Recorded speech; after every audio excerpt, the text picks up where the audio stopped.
put your phone or device aside and immerse yourself in this audio story. Perfect for listening on the move, while relaxing, or for bedtime listening. We release new stories daily, so make sure to like and subscribe to not miss out. This story is based on true events. The Perfect Crime. In 1987, a 25-year-old stockbroker walked into a Long Island boiler room and saw something that would change his life forever. Men in cheap suits screaming into telephones, selling worthless stocks to retirees who would lose everything. Most people would have walked away in disgust. Jordan Belfort saw opportunity. Within 5 years, he would build a financial empire worth hundreds of millions, corrupt the entire American stock market, and become the FBI's most wanted man on Wall Street. But the real story isn't about his rise or his fall. It's about what he discovered in that boiler room that the financial world desperately wanted to keep hidden.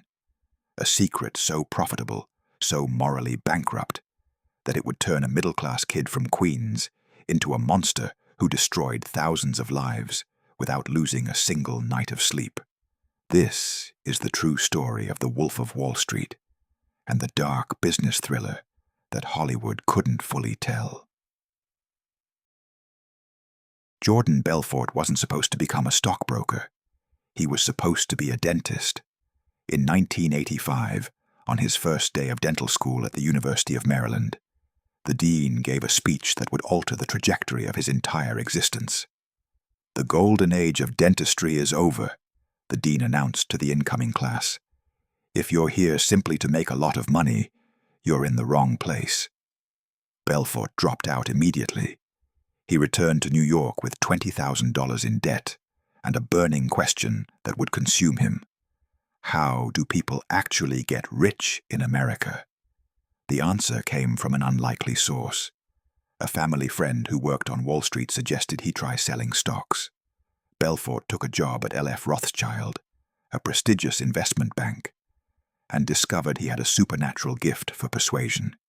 Within months, he was making tens of thousands of dollars. Then Black Monday hit, October 19th, 1987, and Rothschild went bankrupt. Belfort was unemployed at 25, angry at a system that had betrayed him, and desperate to find a way back into the money. That's when he walked into the boiler room in Long Island. The operation was called Investor Center, and it was everything prestigious Wall Street pretended not to be. Young men with slicked-back hair, cold-calling elderly Americans, selling them penny stocks, shares in worthless companies trading for cents. The commission on these stocks was 50%. 50%. On Wall Street, blue-chip stocks paid 1% commission. Belfort's mind began calculating. If he could sell garbage stocks with the same persuasive techniques he'd used to sell legitimate investments, he could make 50 times more money. He took a job at Investor Center, and within his first month earned $72,000. He was 25 years old. He had discovered the dark secret of American capitalism. You don't get rich by creating value. You get rich by controlling the story people believe about value. Within a year, Belfort had learned everything there was to know about stock manipulation and decided to build his own empire. In 1989, he founded Stratton Oakmont with his partner Danny Porish in a converted car dealership in Long Island. The name was designed to sound prestigious, old money, trustworthy, like a firm that had been managing fortunes since the 1800s. It was pure fiction. Stratton Oakmont was a machine designed to separate middle-class Americans from their savings, and Belfort engineered every psychological lever with brutal precision. He recruited young, hungry men, mostly in their early 20s, who had no Wall Street experience and no moral framework to constrain them. He trained them using a sales script he called The System, a precisely choreographed psychological manipulation that could convince almost anyone to invest in almost anything. The script played on fear, greed, trust, and urgency. It positioned the broker as a trusted insider, offering access to exclusive opportunities. It created artificial scarcity. "I only have 500 shares left and they're going fast." And it promised wealth that seemed just within reach. Early retirement, financial freedom, the American dream packaged into a stock tip. But the real genius of Belfort's operation wasn't the sales script. It was the pump and dump scheme that funded it. Here's how it worked, and why it was so devastatingly effective. Stratton Oakmont would take a small, nearly worthless company public. A company that might be selling anything from bagels to medical devices. Belfort's firm would buy massive amounts of the stock when it was trading at pennies per share. Then, his army of brokers would call thousands of investors and hype the stock using the system, convincing them this unknown company was about to explode in value. As investors bought in, the stock price would surge, sometimes 500 or 1,000% in weeks. Belfort and his inner circle, who owned millions of shares purchased for pennies, would then sell at the peak, dumping their holdings and walking away with millions. The stock would collapse, and the investors who believed Belfort's story would lose everything. It was legal fraud, technically skirting securities laws by exploiting loopholes and using intimidation to silence regulators. And it made Belfort unimaginably wealthy. By 1991, Stratton Oakmont employed over 1,000 brokers and was generating $100 million in revenue annually. Belfort himself was making $50 million a year, more than most Fortune 500 CEOs. He was 29 years old. The office culture Belfort created was deliberately designed to strip away any remaining moral conscience his brokers might have. Stratton Oakmont operated like a cult of wealth and excess. Brokers who hit their targets were rewarded with cash bonuses, cocaine, prostitutes hired to perform sex acts in the office, and public humiliation rituals for anyone who failed to close deals. Belfort would host money parties where he'd throw $100 bills into crowds of employees and watch them fight for cash like animals. He'd organize dwarf-tossing competitions, marching band parades through the office, and champagne-soaked celebrations that turned the trading floor into Dionysian chaos. The message was clear. Morality is for losers, and wealth justifies everything. Belfort built a machine that didn't just steal money. It systematically destroyed the humanity of everyone inside it. And the victims were everywhere, invisible to Belfort and his brokers. Retirees who lost their entire life savings. Middle-class families who invested their children's college funds. Working Americans who believed they'd finally caught a break, only to watch their investments evaporate overnight. Belfort didn't see them as people. He saw them as cockroaches, a term he and his brokers used to describe the investors they defrauded. In his mind, anyone stupid enough to believe his sales pitch deserved to lose their money. This is the psychology of the predator, the ability to dehumanize victims so completely that their suffering becomes invisible. Belfort had crossed a threshold that few people cross.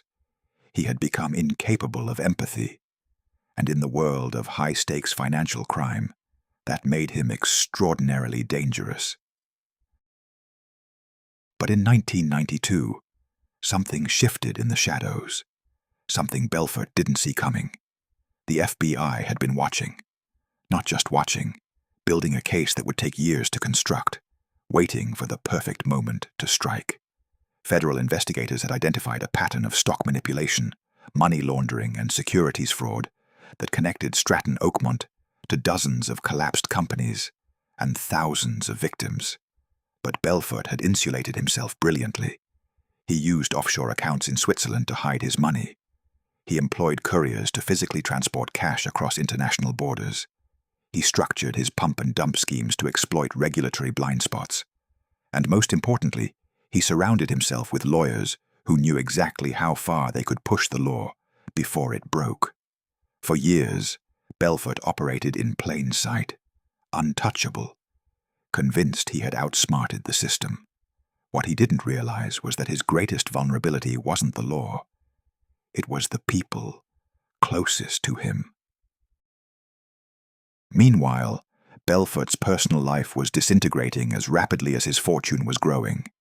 He was consuming dangerous amounts of quaaludes, cocaine, and alcohol, sometimes taking 40 or 50 pills a day just to function. His first marriage collapsed. He married his second wife, Nadine, a former model, in a lavish ceremony that cost millions and symbolized everything his empire represented: beautiful, hollow, and bought with stolen money. He purchased a 167-foot yacht, once owned by Coco Chanel, for $12 million, and renamed it Nadine. He bought mansions, helicopters, sports cars, and artwork. He was living a fantasy that required an ever-increasing flow of money to sustain, which meant Stratton Oakmont had to keep defrauding more people, more aggressively, with higher stakes. The machine couldn't stop. If it stopped generating cash, the entire illusion would collapse. Belfort was trapped in a prison of his own making, addicted not just to drugs, but to the lifestyle that required him to become more monstrous every single day. By the mid-1990s, Stratton Oakmont had become too big, too visible, and too reckless to avoid scrutiny.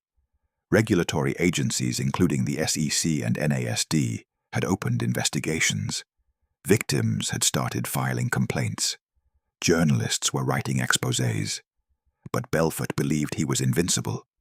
He hired an army of lawyers to fight regulatory actions. He threatened journalists with lawsuits. He bribed officials and manipulated investigations. In his mind, wealth bought immunity. And for a terrifyingly long time, he was right. But the FBI wasn't interested in regulatory fines or settlements. They wanted Belfort in prison. And they were building a criminal case brick by brick, subpoenaing records, interviewing witnesses, and following the money trails Belfort thought he'd erased. The beginning of the end came in 1996, when Belfort made a catastrophic mistake. He tried to smuggle $3 million in cash to Switzerland, using a courier, his wife's aunt. She was caught at customs. The FBI now had direct evidence of money laundering, and more importantly, they had leverage. They began flipping Belfort's associates one by one, offering deals to anyone willing to testify against him. His partner Danny Parush, his brokers, his accountants, his lawyers. Everyone who had profited from Stratton Oakmont suddenly had a choice: loyalty to Belfort or their own freedom. Most chose freedom.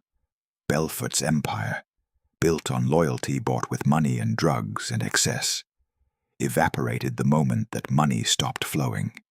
In 1998, the FBI raided Stratton Oakmont's offices. The firm was shut down permanently. Jordan Belfort, the Wolf of Wall Street, was facing decades in federal prison. But here's where the story takes its darkest turn, the twist that reveals something truly unsettling about justice, power, and the American legal system. Belfort didn't go down fighting. He made a deal. In 1999, facing a mountain of evidence that could have put him away for life, Belfort became a government informant. He wore a wire. He testified against his friends, his partners, his associates, anyone the FBI wanted. He gave them names, bank accounts, offshore structures, and detailed confessions of crimes that implicated dozens of people in the financial world. In exchange for his cooperation, federal prosecutors offered him a deal that would become one of the most controversial sentences in white-collar crime history. In 2003, Jordan Belfort was sentenced to just 4 years in federal prison. He served 22 months. 22 months for defrauding investors out of more than $200 million. 22 months for destroying thousands of lives. 22 months for running a criminal enterprise that corrupted the stock market and turned Wall Street into a casino rigged against ordinary Americans. The message was clear. If you're wealthy enough, connected enough, and willing to betray everyone around you, the justice system will protect you. But Belfort's story didn't end with prison. It evolved into something even more disturbing: a redemption narrative that transformed a criminal into a celebrity. While in prison, Belfort began writing his memoir, encouraged by his cellmate, Tommy Chong, the famous comedian. The book, The Wolf of Wall Street, was published in 2007 and became a bestseller. It read like a dark business thriller, glamorizing the excess, the drugs, the sex, the wealth, while offering only superficial acknowledgement of the victims he'd destroyed. Hollywood came calling. In 2013, Martin Scorsese directed Leonardo DiCaprio in a film adaptation that turned Belfort's crimes into entertainment. The movie was brilliant, disturbing, and wildly successful, grossing nearly $400 million worldwide. And Jordan Belfort, the man who defrauded thousands, was paid for the rights to his story.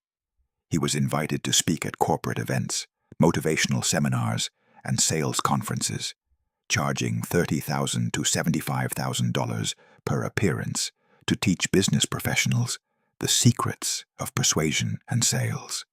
The criminal had become the guru, the predator had become the motivational speaker, and the victims were still waiting for restitution. As part of his sentencing, Belfort was ordered to pay $110 million in restitution to his victims. As of 2024, he has paid back only a fraction of that amount. Estimates suggest around $14 million. Federal prosecutors have accused him of hiding assets, living extravagantly in Australia, and failing to honor the terms of his restitution agreement. Belfort claims he's doing his best, that the government is unreasonable, that he's a changed man trying to make amends. But his lifestyle suggests otherwise. Luxury homes, private jets, high-paid speaking tours, and a media presence that celebrates his past rather than confronting its consequences. He markets himself as an expert in sales, ethics, and entrepreneurship. The ultimate irony, given that his entire fortune was built on deception. This is perhaps the most chilling part of Jordan Belfort's story. He never really paid for his crimes. He weaponized them. He turned his fraud into a brand, his victims into footnotes, and his punishment into a publicity campaign. So what does Jordan Belfort's story reveal about wealth, power, and the dark side of business? First, it exposes the myth of meritocracy. Belfort didn't get rich through innovation, hard work, or value creation. He got rich through manipulation, fraud, and exploiting regulatory weaknesses. His success had nothing to do with talent, and everything to do with his willingness to do what others wouldn't. Lie, cheat, and destroy lives without hesitation. Second, it reveals how easily systems can be corrupted when profit becomes the only measure of success. Stratton Oakmont operated in plain sight for years because the financial industry prioritized revenue over ethics, and regulators were underfunded and overwhelmed. The same loopholes Belfort exploited still exist today, rebranded, renamed, but fundamentally unchanged. Third, it demonstrates the psychology of predation. Belfort didn't see himself as a criminal. He saw himself as a winner in a game where everyone was cheating, and he was just better at it than most. This self-justification is how white-collar criminals sleep at night. By convincing themselves that their victims are complicit, stupid, or deserving of their fate. But perhaps the most disturbing lesson is how society rewards charismatic criminals who tell compelling stories. Jordan Belfort should be remembered as a cautionary tale, a warning about greed, corruption, and the human cost of unchecked ambition. Instead, he's celebrated as an anti-hero, a rebel who beat the system, a flawed genius who lived the American dream to its most excessive extreme. His victims, the retirees who lost their savings, the families who lost their futures, remain nameless, faceless, forgotten in the shadow of his celebrity. This is the darkest truth of the Wolf of Wall Street. In America, if your crime is big enough and your story compelling enough, you don't get punished. You get a book deal, a movie, and a second act as a motivational speaker. Jordan Belfort didn't just defraud investors, he defrauded justice itself, and he's still profiting from it. In 1987, a 25-year-old walked into a boiler room and discovered a secret. The system rewards predators, not producers. He built an empire on that secret, destroyed thousands of lives, served less than 2 years in prison, and emerged wealthier and more famous than ever. The Wolf of Wall Street isn't a story about one man's fall from grace. It's a story about a system that never wanted him to fall at all. Subscribe and listen to our next story below.